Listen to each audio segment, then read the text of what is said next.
Hello दोस्तों। तो स्वागत है आपका मेरे इस ऑनलाइन प्लेटफॉर्म पे जिस पे मैंने आपको भारत के भूगोल के अंतर्गत भारत प्रायद्वीपीय भारत जो कि मैंने पर्वत श्रेणियाँ और पहाड़ियाँ चोटी कुछ पिछली क्लास में मैं बताया हुआ हूँ। और आज हम बात करेंगे प्रायद्वीपीय भारत के प्रायद्वीपीय पठार, इसके बारे में बात करेंगे। ये class super TET UPPCS R O के लिए बहुत ही महत्वपूर्ण क्लास है, तो इसको आप पढ़िए इस क्लास को। और आज हम बात करेंगे प्रायद्वीपीय पठार, जो कि कुछ प्रमुख पठार है जो मैं यहाँ पे लिखा हुआ हूँ, उसको आप समझिएगा। पठार पठार मीन्स होता क्या है? पठार मतलब आप समझते क्या है? तो पहले मैं यहाँ पे आपको बताऊंगा पठार। पठार ये द्वितीयक तल की स्थिति है। जैसे यहाँ पे आप देखिए ध्यान से, यहाँ पे कोने में मैं समझा दे रहा हूँ। एक पर्वत है, कोई पर्वतीय भाग, तो जब ये ऐसे जाता है तो ये ऐसे होता है, ऐसे होता है, ऐसे। ये जो द्वितीयक तल की स्थिति जो आती है, ये पठार की स्थिति होती है। पठार, ठीक। ये प्रथम तल, प्राथमिक, ये द्वितीय, ठीक। तो ये जो स्थिति है, ये पठार होता है। और पठार किसे क्या कहते हैं, किसे कहते हैं? पठार जो होता है, ये अपने आसपास की भूभाग जो होते हैं, स्थल होते हैं, उससे कुछ ऊंचा होता है और ऊपर का भाग सपाट होता है और चौड़ा होता है। और पठार की लगभग ऊंचाई जो है समुद्र तल से 6000 मीटर की होती है, ठीक है। लेकिन ये पठार बने कैसे? पठार को आप समझेंगे तो पठार जो भूगर्भिक भूगर्भिक हलचल है, जिसकी वजह से क्या कहते हैं कि पठार का निर्माण हुआ।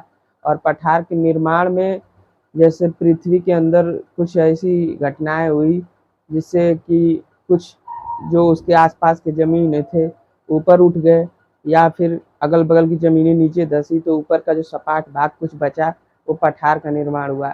या फिर वॉल्केनो जिसे हम कहते हैं ज्वालामुखी, ज्वालामुखी से जो वहाँ पे लावा निकले, लावा निकल के जब धरातल पे एक जगह इकट्ठा हुए, कुछ जगह इसे इकट्ठा होके सपाट की स्थिति ऐसी बनी जहाँ पे क्या हुआ, पठार का निर्माण हुआ। तो इस प्रकार से पठार को आप समझ सकते हैं। तो प्रायद्वीपीय भाग में, भारत के प्रायद्वीपीय भाग में पठार क्या क्या कौन कौन से हैं, उसको आज हम पढ़ेंगे। तो आप इसको एक बार चित्र को देख लीजिए ध्यानपूर्वक।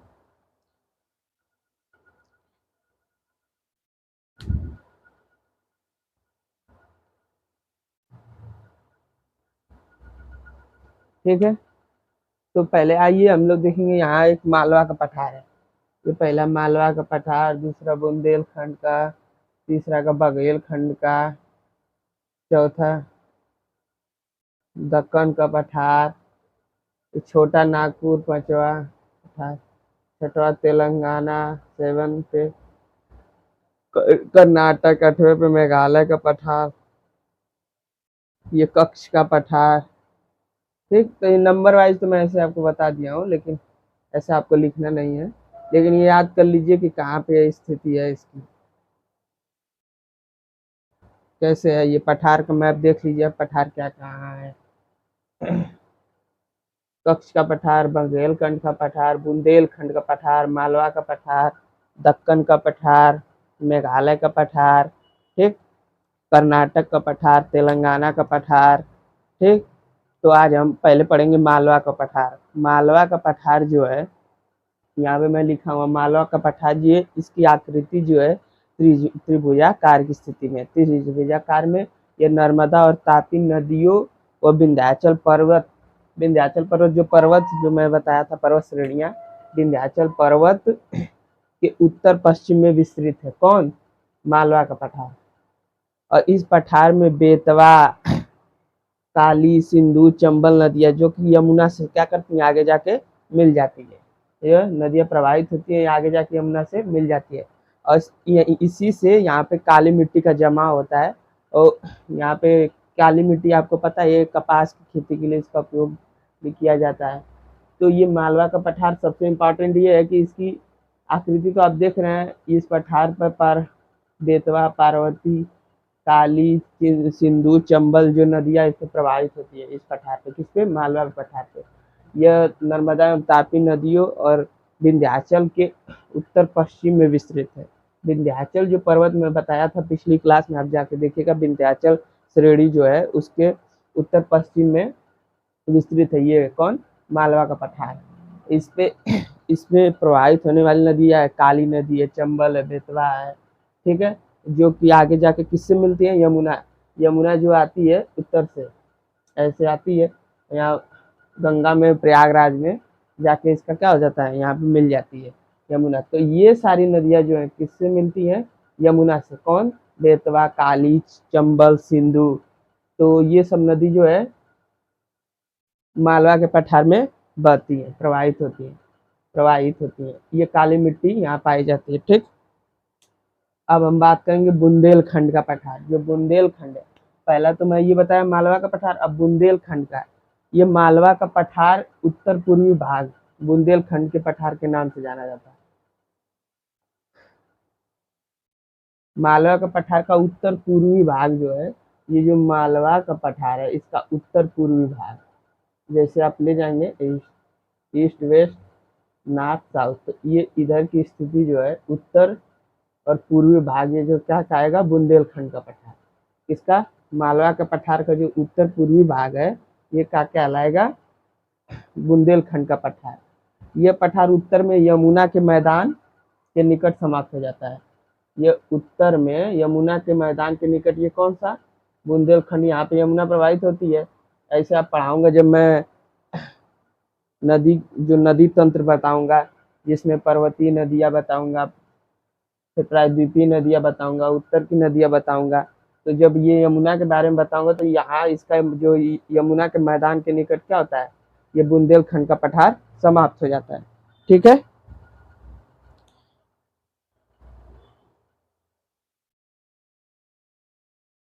समाप्त हो जाता है। देखिए बुंदेलखंड में चंबल या यमुना नदियां जो है, बुंदेलखंड में ये जो बुंदेलखंड का जो पठार है, चंबल एवं यमुना नदी जो क्या करती है, नदियां बड़े बड़े बीहड़ खड्डों का क्या करती है, निर्माण करती है। बीहड़ जो यहीं पे आप देखेंगे बीहड़ पाए जाते हैं, कहाँ पे, यहीं पे चंबल, और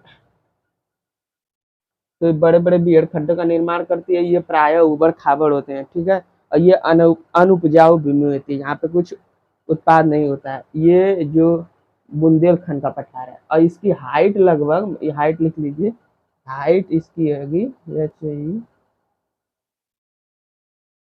इसकी ऊंचाई जो है 300 से 6000 मीटर तक की इसकी हाइट है। किसकी, बुंदेलखंड पठार की, किसकी, बुंदेलखंड पठार की। और बुंदेलखंड की पठार की कुछ खासियत है और मैं बता दे रहा हूँ।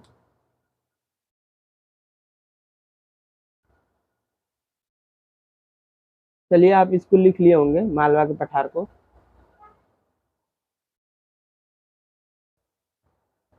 मालवा के पठार में ऐसे आप इसको,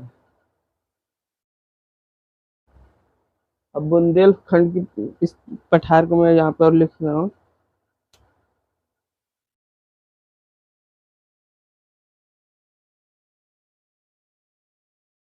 यह पठार कौन, बुंदेलखंड का पठार, ठीक है।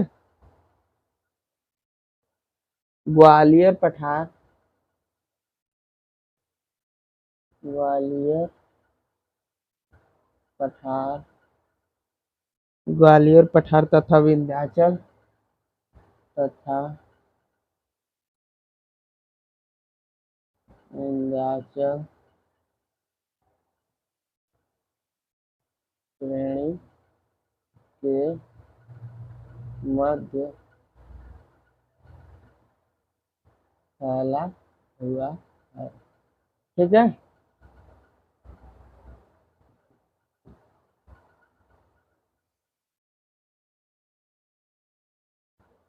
ये जो बुंदेलखंड का पठार है, आप देखिए बुंदेलखंड का ये पठार जो है, ये ग्वालियर का पठार तथा विंध्याचल श्रेणी के मध्य, विंध्याचल श्रेणी मैंने बताया था यहाँ पे, इसके मध्य क्या है, ये फैला हुआ है, कौन सा, बुंदेलखंड का पठार।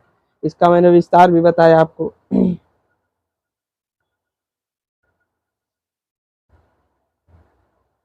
इसकी हाइट भी मैं बता दिया। ठीक, तो बुंदेलखंड का पठार ग्वालियर का पठार है जो, और विंध्याचल श्रेणी के मध्य क्या हुआ है, ये फैला हुआ है। और ये जो मालवा का पठार है, इसका उत्तर पूर्वी भाग भी जो है ये बुंदेलखंड का पठार है। ठीक है, ये देखिए मालवा का पठार, मालवा का पठार का उत्तर पूर्वी भाग ही जो है, आप यहाँ पे ऐसे ईस्ट वेस्ट में कहूँगा, ईस्ट है, ये वेस्ट है, ये नॉर्थ है, ये साउथ है। अरे ऐसे समझिए, ये पूर्व है, ये पश्चिम, ये उत्तर, ये दक्षिण। तो पूर्व और उत्तर, उत्तर और पूर्व के बीच जो है ये कौन सा है, बुंदेलखंड का पठार है। कौन सा, ये मालवा पठार का उत्तर पूर्वी भाग है। ठीक है, इसी को हम क्या कहते हैं, बुंदेलखंड का पठार के नाम से जाना जाता है। और यहाँ पे यमुना के निकट क्या होता है, यमुना के मैदान के निकट ये बुंदेलखंड का समाप्त हो जाता है। इसमें इस नदी में यमुना, चंबल एवं यमुना नदी जो क्या करती है, यहाँ पे बड़े बड़े बियर खड्डों का निर्माण करती है, और ये अनुपजाऊ भूमि है जी। यहाँ पे इसकी वजह से यहाँ पे कोई चीज पैदावार यहाँ पे नहीं होती किसी चीज की। बड़े बड़े बियर खड्ड, इसकी हाइट मैं जो बताया हूँ 300 से 6000 मीटर की हाइट है। और ये ग्वालियर पठार तथा विंध्याचल श्रेणी के मध्य क्या है, फैला हुआ है। कौन सा, बुंदेलखंड का पठार। ठीक है, तो अब मैं आपको बताऊंगा, बुंदेलखंड का हो गया पठार, मालवा का पठार। अब बघेलखंड, दक्कन, ये सब चीजें हैं, मैं इसको समझाऊंगा। आप पठार की क्लास को इसको ध्यान पूर्वक समझिएगा, और कोई इसमें जो भी आपको समस्या आएगी, इसको मुझसे मतलब आप कमेंट बॉक्स में जाके वहाँ पूछ सकते हैं, और मैं इसको विस्तारित रूप से आज बताने वाला हूँ मालवा। अब हम लोग पढ़ेंगे बघेलखंड का। मालवा का पठार तो हम लोग पढ़ ही लिए, और बुंदेलखंड का भी। अब बघेलखंड का पठार, बघेलखंड का पठार।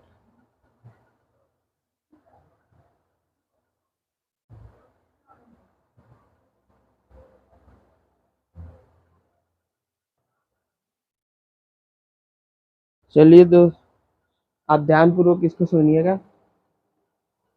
तो बुंदेलखंड का पठार पढ़ा मैंने, और मालवा का पठार। और बघेलखंड के पठार में हम पढ़ेंगे, जैसे देख लीजिए यहाँ पे, बघेलखंड का पठार जो होता है, विंध्य श्रेणी के पूर्व में बघेलखंड का पठार फैला है। इसके उत्तर में सोनपुर पहाड़ियां व दक्षिण में रामगढ़ की पहाड़ियां क्या है, उत्तर में। ये जो काम कर रहे हैं बघेलखंड का पठार, तो उत्तर में सोनपुर और दक्षिण में रामगढ़ की पहाड़ी, यहाँ पर रामगढ़, उत्तर में सोनपुर की। यहाँ बलुआ और चूने पत्थर जो होते हैं पश्चिमी भाग में, और पूर्वी भाग में जो होती है ग्रेनाइट चट्टानें पूर्वी भाग में पाई जाती है। किसमें, बघेलखंड के पठार में। और बघेलखंड के पठार के बाद हम लोग पढ़ेंगे छोटा नागपुर का पठार। छोटा नागपुर पठार ये जो झारखंड में पाया जाता है, कहाँ पे, झारखंड के पलामू में, धनबाद, हजारीबाग, रांची, वह बिहार के गया जिले में इसका क्या है, विस्तार है। किसका, छोटा नागपुर का। और महानदी, सोन नदी, स्वर्ण रेखा नदी, ठीक, एवं दामोदर इस पठार की प्रमुख नदियां। महानदी, सोन नदी, स्वर्ण रेखा, दामोदर, इसकी क्या है, इस पठार की प्रमुख नदियां। जैसे देखिए महानदी मैंने यहाँ पे लिख दिया, सोन, स्वर्ण रेखा एवं दामोदर प्रमुख नदियां, जो घाटियों में होकर अलग अलग दिशाओं में प्रवाहित होती हैं। यह पठार जो है कई कई भागों में, छोटा नागपुर का पठार जो है कई भागों में, लगभग 3 भागों में बटा हुआ है। मतलब 3 भागों में, इसे हम जैसे जानेंगे, क्या कहेंगे कि एक इसको हम कहेंगे हजारीबाग का पठार, कोडरमा का पठार, कोडरमा का पठार, जिसे हम कहेंगे कोडरमा का पठार, हजारीबाग का पठार, और पलामू, जो इसमें मैं बताया था पलामू है ना, एक पलामू है, ये झारखंड प्रांत के पलामू में। फिर रांची का पठार। तो ये छोटा नागपुर का जो पठार है, यह पठार कई भागों में बटा हुआ है। जैसे कोडरमा का पठार, फिर रांची का पठार,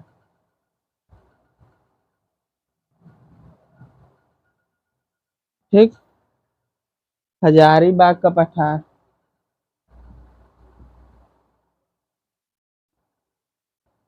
ठीक। छोटा नागपुर का पठार ये झारखंड के पलामू, धनबाद, हजारीबाग, रांची और बिहार के गया क्षेत्र तक इसका विस्तार है। इसमें प्रमुख नदियां जो है महानदी, सोन, स्वर्णरेखा, ये दामोदर, इस पठार की क्या है प्रमुख नदियां हैं। ये घाटियों में होकर अलग अलग दिशाओं में प्रवाहित होती हैं। यह पठार कई भागों में बटा हुआ है, जैसे कोडरमा का पठार, रांची का पठार, हजारीबाग का पठार, ठीक है। और ये पठार जो है खनिज के रूप में ना बहुत धनी है। यह पठार खनिज पदार्थों के रूप में भी बहुत धनी है। जैसे इसमें खनिज पदार्थ क्या क्या है, अब मैं इसको मिटा के यहाँ पे लिख दे रहा हूँ, आप लोग देखिएगा।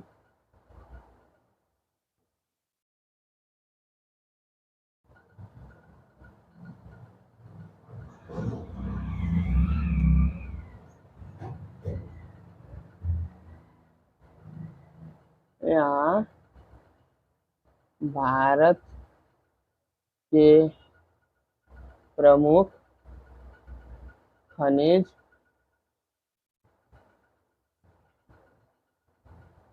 बॉक्साइट, ठीक है। इसी क्रम में अभ्रक,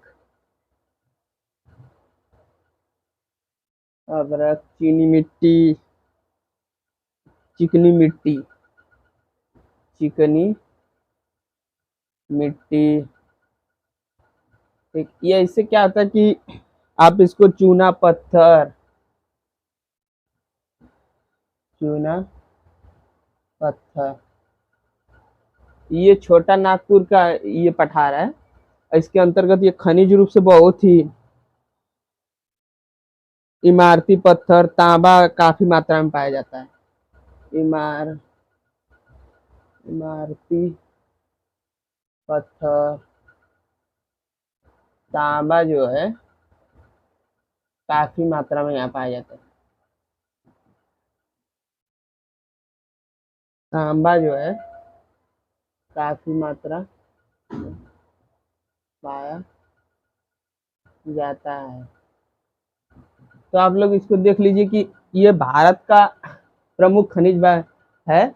ये क्षेत्र है छोटा नागपुर का पठार जो है, यहाँ पे अभ्रक, चिकनी मिट्टी, इमारती पत्थर, तांबा जो है कि यहाँ पे काफी मात्रा में इसको पाया जाता है यहाँ पे। तो इस तरह से इस पठार को भी हम लोग जाने, जो छोटा नागपुर का पठार है। अब पढ़ेंगे हम लोग दक्कन का पठार, मेघालय का पठार, तेलंगाना और कर्नाटक का पठार, ये बचा हुआ है, ठीक है। तो आइए हम देखते हैं।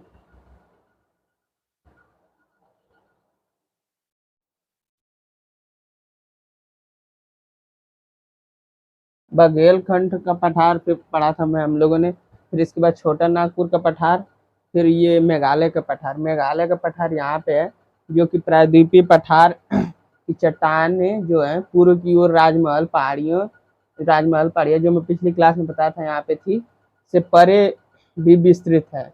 और उत्तर पूर्व में मेघालय पठार का निर्माण करती है। जो ये क्या कौन करती है, राजमहल पहाड़िया से विस्तृत है। और उत्तर पूर्व में ये किसका निर्माण करती है, मेघालय पठार का निर्माण करती है। यह शिलांग पठार के नाम से भी जाना जाता है। कौन सा, ये कौन सा, मेघालय का पठार, यह शिलांग पठार के नाम से भी जाना जाता है। मेघालय के पठार के बाद हम लोग पढ़ेंगे दक्कन का पठार, जिसे हम डेक्कन ट्रैप कहते हैं।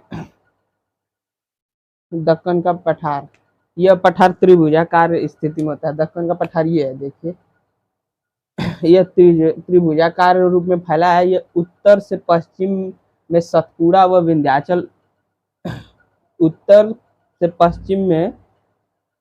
पश्चिम देखिए, ईस्ट वेस्ट नॉर्थ साउथ, उत्तर से पश्चिम, ठीक। उत्तर से पश्चिम सतपुड़ा और विंध्याचल, सतपुड़ा यहाँ पे है और विंध्याचल उत्तर में महादेव और मकालू। यह पठार मुख्यतः लावा से बना हुआ है, ठीक। यह पठार जो है दक्कन का पठार मुख्यतः लावा से बना हुआ है। इस पठार पे जो बहुत सारी ये नदियां हैं, महानदी, गोदावरी, कृष्णा, कावेरी नदी, जो पश्चिम से पूर्व की दिशा में बहती हैं। जो महानदी है, गोदावरी है, कृष्णा है, कावेरी है, ये नदी क्या कहती है, पश्चिम से पूर्व की दिशा में बहती है। ये नदी गोदावरी, कृष्णा, कावेरी पश्चिम से पूर्व की दिशा में बहती है। तो ये इम्पोर्टेंट है। और मेघालय के पठार जो है कि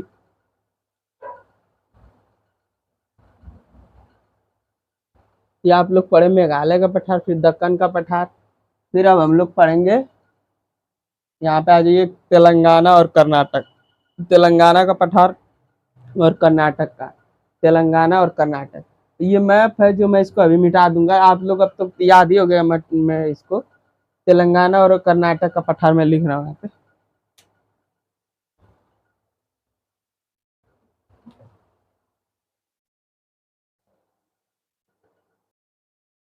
इसी क्रम में हम देखेंगे तेलंगाना का पठार। जो तेलंगाना का पठार है, ये गोदावरी नदी के द्वारा यह पठार दो भागों में विभाजित है। यहाँ पर वर्धा नदी बहती है। तेलंगाना का जो पठार है ये गोदावरी नदी के द्वारा दो भागों में, एक उत्तर एक दक्षिण। तो उत्तर वाले भागों में जैसे वनाच्छादित पहाड़ी ये भाग है, और दक्षिण वाले भाग में ये तालाब के लिए अच्छा माना जाता है। ठीक है।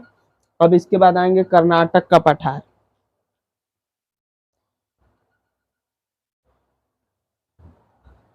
ये तालाब के लिए दक्षिण वाला जो है आदर्श क्षेत्र माना जाता है। ठीक है।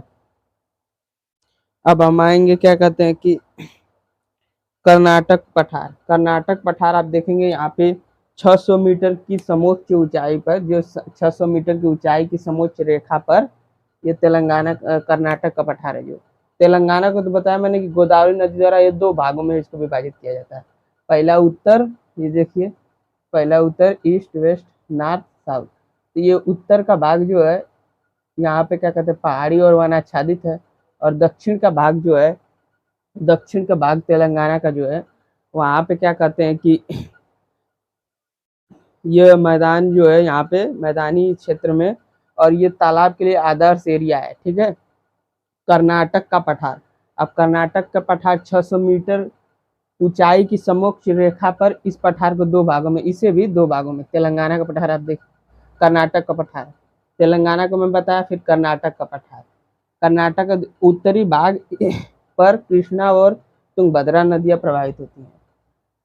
कर्नाटक का उत्तरी भाग जो देखेंगे कर्नाटक का, तो ये उत्तरी यहाँ पे तुंगभद्रा और कृष्णा दो नदी है जो इस पे प्रवाहित होती है। किस पे? कर्नाटक। ये 600 मीटर की ऊंचाई की समोच्च रेखा इस पठार को, मतलब एक ऐसी रेखा है जो इस पठार को दो भागों में विभाजित करती है, एक उत्तर भाग और दक्षिण भाग। तो उत्तर भाग में तुंगभद्रा और कृष्णा नदी क्या कहती है प्रवाहित होती है उत्तरी भाग में, और दक्षिणी भाग में, जिसे हम मैसूर का पठार भी कहते हैं, क्या कहते हैं, दक्षिणी भाग को मैसूर का पठार भी कहते हैं। मैसूर का पठार की प्रमुख नदी जो है कावेरी है। कौन सी है? कावेरी। ठीक। तो यहाँ पे दक्षिण भाग में आप जाएंगे तो यहाँ पे कावेरी नदी जो है इसकी प्रमुख नदी है दक्षिण के भाग की। ये कर्नाटक के पठार के अंतर्गत ही है। फिर कर्नाटक के पठार में बाबा बुदन की पहाड़ी इस पठार का, इसी पठार पे अवस्थित है। कौन है? बाबा बुदन की पहाड़ी। देखिए बाबा बुदन की पहाड़ी जो है यहीं पे अवस्थित है। और यह पहाड़ी जो बाबा बुदन की पहाड़ी है, ये लौह अयस्क के लिए प्रसिद्ध है। क्या इसके लिए? लौह अयस्क के लिए, लौह अयस्क के लिए प्रसिद्ध है। तो बाबा बुदन की पहाड़ी कहाँ पे है? कर्नाटक के पठार पे। ठीक। और यह पहाड़ी लौह अयस्क के लिए प्रसिद्ध है। बाबा बुदन की पहाड़ी इसी पठार पर अवस्थित है। ठीक। किस पे? कर्नाटक पे। और ये पहाड़ी लौह अयस्क के लिए प्रसिद्ध है। तो जैसे हम लोग यहाँ पे पढ़े हैं अभी, बुंदेलखंड का पठार, मालवा का पठार, बघेलखंड का पठार, तेलंगाना का पठार, मेघालय का पठार, ठीक, दक्कन का पठार, ये सब चीज़ें यहाँ पे हम लोग एक एक करके मैं यहाँ पे आपको बताया हूँ। तो ये पठार आज जो है दक्षिण भारत का जो भी पठार है, इसको मैं समाप्त कर दिया हूँ। आप इसे पढ़ लीजिएगा बढ़िया से क्लास को, और ध्यानपूर्वक समझिएगा। ये क्लास को ज़्यादा से ज़्यादा बच्चों के पास आप शेयर करें, जो कि उन्हें पढ़ने में बहुत ही सहायता करेगा। और कमेंट बॉक्स में आप कमेंट करके बताएं अगर कहीं समस्या आ रही हो, जैसे कोई पठार में कोई समस्या आपको आ रही है, कोई कन्फ्यूजन हो तो करिए, तो मैं अगर हो सकता है वहाँ पे बताने की कोशिश करूँगा। हो सकता है क्या मैं आपका कन्फ्यूजन दूर कर दूँगा और हर एक टॉपिक को मैं क्लियर करूँगा। मेघालय के पठार देखे ही हैं आप लोग, छोटा नागपुर का पठार जो झारखंड के पलामू, ठीक बिहार के गया जिले में, गया तक इसका विस्तृत है, ठीक है। तेलंगाना का मैंने बताया ये 2 भागों में डिवाइड हुआ है, उत्तरी और दक्षिणी। और ये ऐसे ही कर्नाटक को भी 2 भागों में 600 मीटर की ऊंचाई से एक समोच्च रेखा जाके फिर वहाँ पे 2 भागों में इसको डिवाइड किया। पहला में तुंगभद्रा, उत्तरी भाग में तुंगभद्रा और कृष्णा नदी, और दक्षिणी भाग में कावेरी नदी इसकी प्रमुख है। इसे मैसूर का पठार भी कहते हैं। बाबा बुदन की पहाड़ी इसी पठार पर अवस्थित है। यह पहाड़ी जो है बाबा बुदन की पहाड़ी लौह अयस्क के लिए क्या है, प्रसिद्ध पहाड़ी। तो इस तरह से आज हम लोग पठार को पढ़ लिए हैं। तो धन्यवाद दोस्तों आपका बहुत बहुत। और ये क्लास यहीं पे समाप्त होती है। इस क्लास में हमने पठार को पढ़ा। फिर अगली क्लास में मैं आपको भारत के भूगोल के अंतर्गत कुछ इंपॉर्टेंट टॉपिक्स और मैदान के बारे में, भारत में विस्तृत मैदान जो है उसको मैं बताऊंगा। तब तक के लिए आप लोग इस वीडियो को देखिएगा, जो भी समस्या आएगी कमेंट बॉक्स में बताइएगा। धन्यवाद।